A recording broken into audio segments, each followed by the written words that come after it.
Tonight's motion. The cultural upheavals of the 1960s, sexual liberation, civil rights, the breakdown of deference, the questioning of authority, produced genuine freedoms for women, minorities, and individuals previously constrained by suffocating social norms. They also dissolved the social ties, civic institutions, and shared narratives that had structured collective life. Robert Putnam's Bowling alone documents the collapse of those structures from the 1960s onward. The freedom was real. The cost was real. At the table, the empiricist, who tests every claim against evidence and will not let us mistake correlation for causation or confuse what we wish were true with what the data actually show. The geographer, who thinks through place and particular lives, who knows that broad cultural forces are always experienced by actual people in actual towns, and that the view changes depending on where you stand.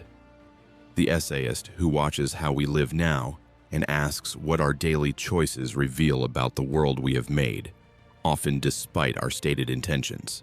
What is at stake is whether we can speak honestly about a trade-off most political conversations refuse to name. The expansion of individual autonomy and the weakening of collective coherence may not be accidental companions, but structural twins, the same process viewed from different angles. If that is true, then every politics that promises both maximal freedom and renewed solidarity is selling something that does not exist. And we are living inside that contradiction now, in 2026, wondering why our most urgent problems seem immune to the solutions on offer. Empiricist, open for us. The deepest question here is not moral, but evidential. How do we separate a genuine causal relationship from two phenomena that merely happened to move together in historical time? The 1960s saw both the expansion of individual liberties and the decline of associational life. The motion treats these as causally linked. That needs proving, not asserting. The alternative hypothesis, that both were effects of a common cause, has considerable empirical support, and it predates the 60s by decades. Consider trust. Surveys conducted from the early 1970s onward show Americans' reported trust in others declining from roughly half to about a third over the following quarter century. That decline begins before most longitudinal data series exist. But when we trace membership in voluntary associations, unions, churches, fraternal orders, the inflection point is not 1967. It is earlier.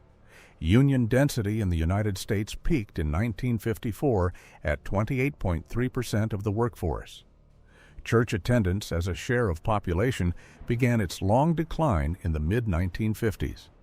Lodge membership, Elks, Moose, Odd Fellows, started contracting in the immediate post-war period, not after Woodstock. What else was happening? Suburbanization, the physical restructuring of American life around automobile dependence and residential dispersal. In 1950, 23% of Americans lived in suburbs. By 1970, 37%. That is not a lifestyle choice. That is an infrastructural fait accompli determined by federal highway policy, mortgage subsidies that favored new construction over urban renovation, and zoning laws that separated residents from work and commerce. You cannot bowl in a league if the bowling alley is 11 miles from your house and you have 2 school-aged children with no other transport. The question is not whether you value community. The question is whether the built environment makes it possible. Attributing the collapse of associational life to a shift in values mistakes the constraint for the preference. The civil rights movement, sexual liberation, the questioning of authority, these were responses to genuine oppressions. They were also concurrent with changes in the material structure of daily life that would have weakened associational ties regardless. We have a controlled experiment. Western Europe experienced many of the same cultural shifts without the same degree of suburbanization, and its decline in civic participation has been markedly slower. The motion assumes the trade-off is intrinsic. The evidence suggests it is contingent. If expanded freedom and weakened solidarity moved together in America, the mechanism was not metaphysical, but spatial. The car, not Roe v. Wade. That is a testable, falsifiable claim. Not a lament for lost community, not a nostalgic preference, a structural argument. And if the geographer's work on spatial fragmentation tells us anything consistent, it is that the communities which retained density and mixed-use proximity also retained civic participation longest. Jane Jacobs understood this in 1961. The counter-argument is not that freedom was costless. It is that the cost was charged to the wrong account. We should not ask people who were excluded from those suffocating norms to pay twice. First, by living under them, then by accepting the blame for their collapse. The dissolution was already underway before they arrived at the table. My question to the essayist, who I suspect will want to defend the trade-off as genuinely intrinsic, which comes first in your account, the cultural shift or the material condition that made the cultural shift feel necessary? The empiricist is correct to identify the channel. The interstate highway, the 30-year mortgage, the single-use zone. These are the engineered riverbeds that rerouted the flow of American life. A river will follow the path of least resistance, but that tells us nothing about the flood. The question is not just where the water went, but why it moved with such force, and what it abandoned in its wake. The process is one of avulsion. A river builds up its own channel with silt until it flows above the surrounding floodplain, contained only by its own levees. All it takes is one significant surge, and the river cuts a new, faster course to the sea, leaving the old channel to become a stagnant oxbow lake. The infrastructural work of the 1940s and 50s built the levees and raised the riverbed. The cultural ruptures of the 1960s were the flood. Consider a woman I will call Mrs. Adams, who in 1965 owned a small bakery on Hoof Avenue in Cleveland, Ohio. The civil rights movement gave her a new legal standing as a black citizen, a formal dignity long denied. That freedom was profound, but it was accompanied by another freedom exercised by her neighbors. From 1950 to 1960, the white population of Hoof fell from over 65,000 to just over 12,000. In the next decade, it fell to under 700. Her new customers, the black families moving in, were themselves sorted by income. Those with the means saw Ho not as a destination, but as a stopover, on their way to the new suburbs opening up to them, places like Cleveland Heights and Shaker Heights. For Mrs. Adams, the result was that the very social fabric that sustained her small enterprise, the dense network of neighbors, the local church congregations, the shared trust of a stable community, was atomized. The freedom of mobility for others became a sentence of isolation for her. By 1966, the pressure was unbearable, and Ho erupted in 6 days of rioting. Her bakery burned. The freedom to move for those who could was inseparable from the destruction of the place for those who could not. The empiricist separates the cultural from the spatial. This is a mistake.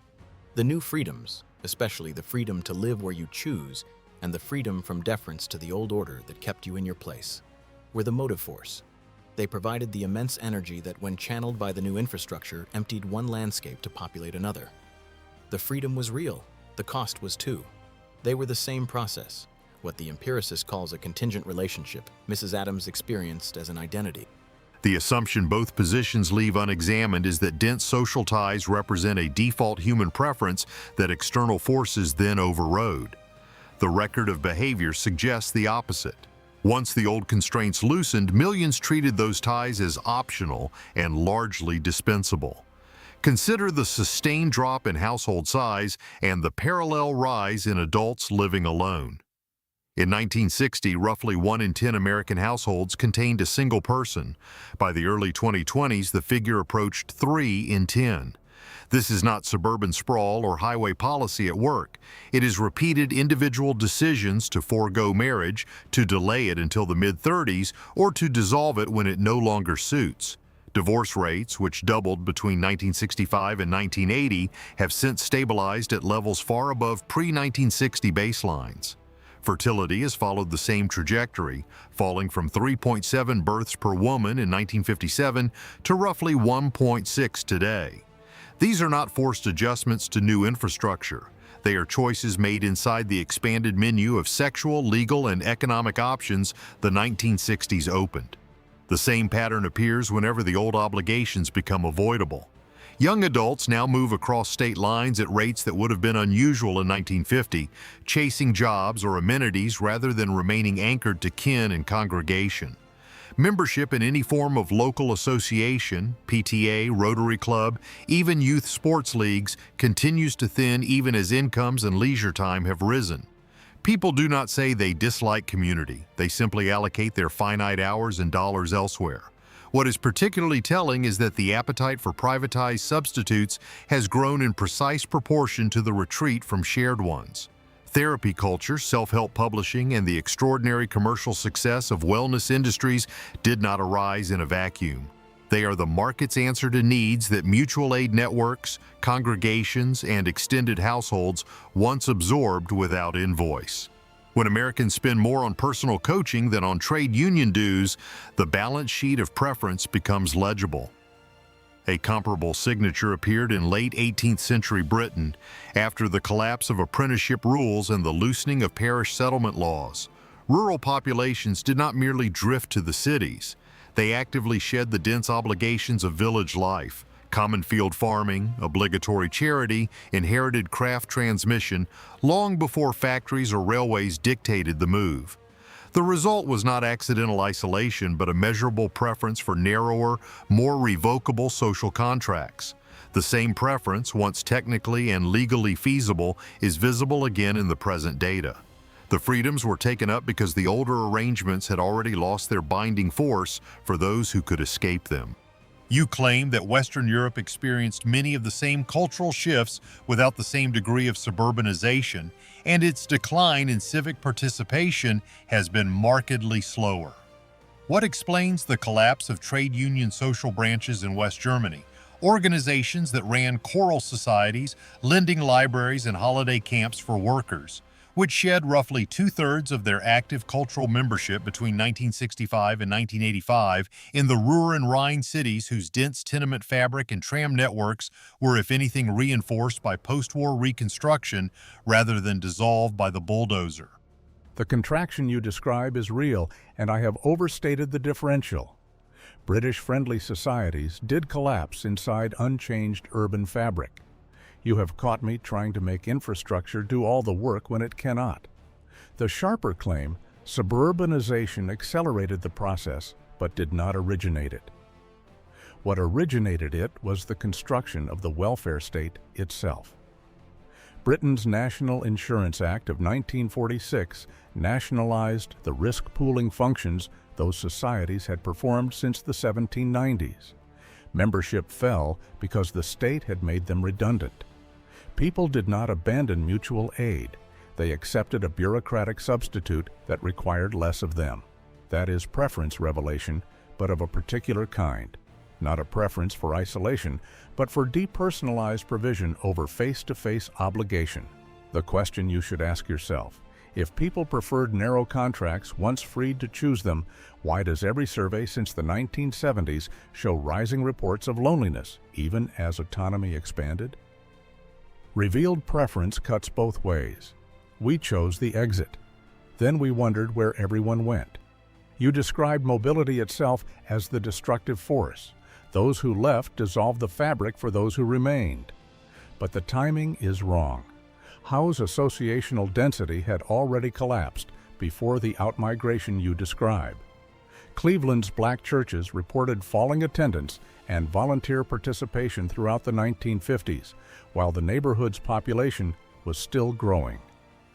The mutual aid networks you imply were destroyed by departure were weakening while people were still arriving. If social cohesion was eroding before anyone left, what makes you confident that mobility caused the isolation, rather than pre-existing isolation enabling the mobility? You have caught me in an overstatement. Mobility did not cause the initial fraying of the fabric in a place like North Lawndale.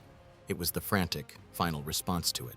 The pre-existing isolation you identify began decades earlier, in the 1930s, when federal surveyors drew red lines around that part of Chicago, starving it of capital. Consider a man, a veteran returning in 1955. He tries to get a mortgage for a duplex in his own neighborhood and is denied. The same bank, however, will gladly offer him a federally backed loan for a new tract house in Cicero. The church pews were emptying because the banks had already left. The capital drain preceded the social drain. Your account presents isolation as a free-floating social miasma, but isolation is made. It has a geography. It has a budget. Who drew the maps? Your model of revealed preference is powerful when people have a menu of viable options. But consider the steelworkers in Youngstown, Ohio, after Black Monday in 1977. Thousands of them, along with local churches and business leaders, pooled their savings in an attempt to buy the closing Campbell Works mill themselves. They did not choose exit. They voted with their life savings to preserve the structure of their lives. Their bid failed because the federal government denied the necessary loan guarantees. What preference did those workers reveal? And what does it mean when a community chooses solidarity, but capital refuses to finance the choice? The question is a good one because it forces the distinction between blocked preference and absent preference. Those Outer Banks fishing cooperatives in the 1990s documented a genuine desire for collective resource management when the cod stock still seemed recoverable. Yet the broader record shows that comparable coastal communities once offered federal support for fishing cooperatives under the Magnuson-Stevens provisions rarely sustained the structures once quotas tightened. Participation in collectively managed fishing enterprises remained a small minority of the coastal workforce even after licensing incentives expanded. Most fishermen accepted individual transferable quotas or moved to contract work for larger operators instead. The pattern is telling. When we map what people actually do under pressure against what they say they value in calmer moments, the gap is persistent and directional. The preference for solidarity is conditional on economic return rather than an independent value. When the return is uncertain, exit wins. The question you are all avoiding is whether we have already made the choice, whether the debate itself, conducted by people who can work from anywhere and have exercised precisely the selective attachments you describe, is a performance of the outcome rather than an analysis of it. We are in 2026. The modal knowledge worker now changes not just jobs, but cities for a 15% salary increase. Church attendance in the United States is at 30%, half the 1960 figure. The median American reports 3 close friends, down from 6 in 1990. And yet every political faction promises to restore both community and maximal personal autonomy. As if we have not spent 60 years demonstrating that most of us, when given the option, will take the autonomy and call the loneliness a policy failure. So the question for the three of you, are we inside the trade-off right now at this table? You have each moved for your work. You have each prioritized intellectual freedom over institutional loyalty. The very conditions that allow this conversation, the selective, revocable, project-based association of minds who owe each other nothing, are those same narrower contracts the essayist described. Which means, are you capable of seeing the thing you are inside? Or does the fact that you chose it make it invisible? The careers that reward analytical distance from inherited place also require the very mobility that thins those places out. The pattern shows up in the geography of professional licensing. An occupational license issued in one American state is typically non-transferable to another, yet the number of interstate moves made specifically to accept a professional position has risen steadily since the 1970s. Suggesting that people are moving anyway and absorbing the administrative cost of starting over. A second signal appears in the literature on what sociologists call weak tie atrophy. Studies of American friendship networks conducted across 4 decades show the modal number of close confidants reported by respondents falling from 3 to 1 between 1985 and the mid-2000s, with the steepest decline recorded among those with postgraduate credentials. Precisely the cohort whose resumes display the widest geographic range. The commercial market that has grown to replace daily human contact reinforces the point.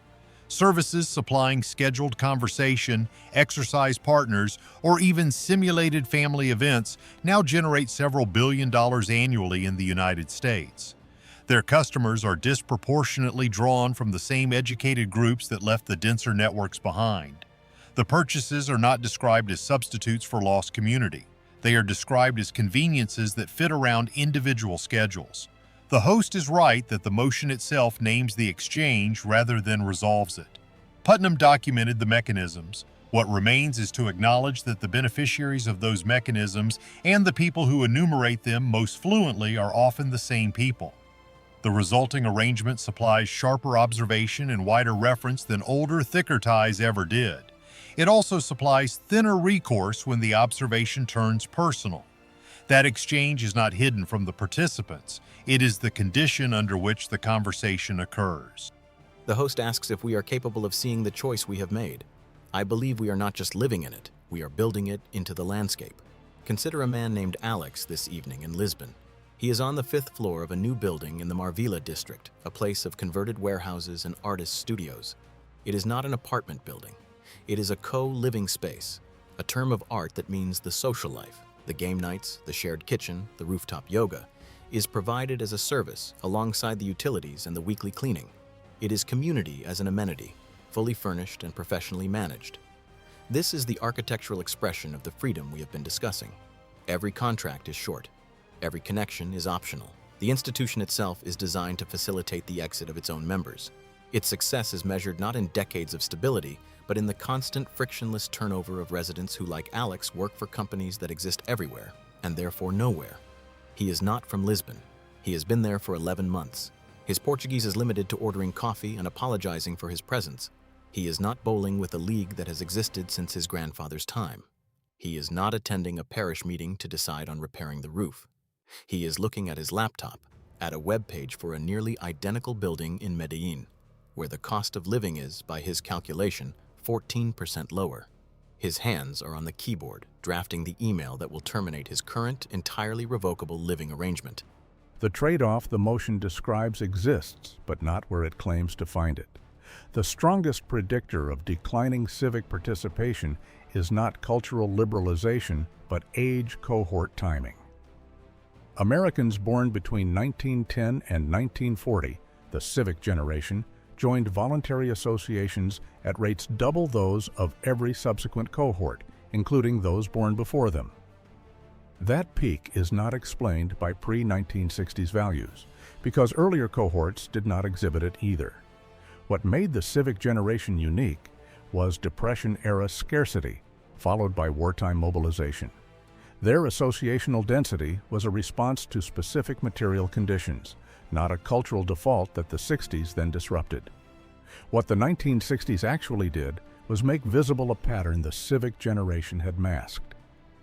When economic growth resumed and federal programs expanded, younger cohorts, facing neither mass unemployment nor military conscription, simply did not reproduce their parents' level of organized mutual aid.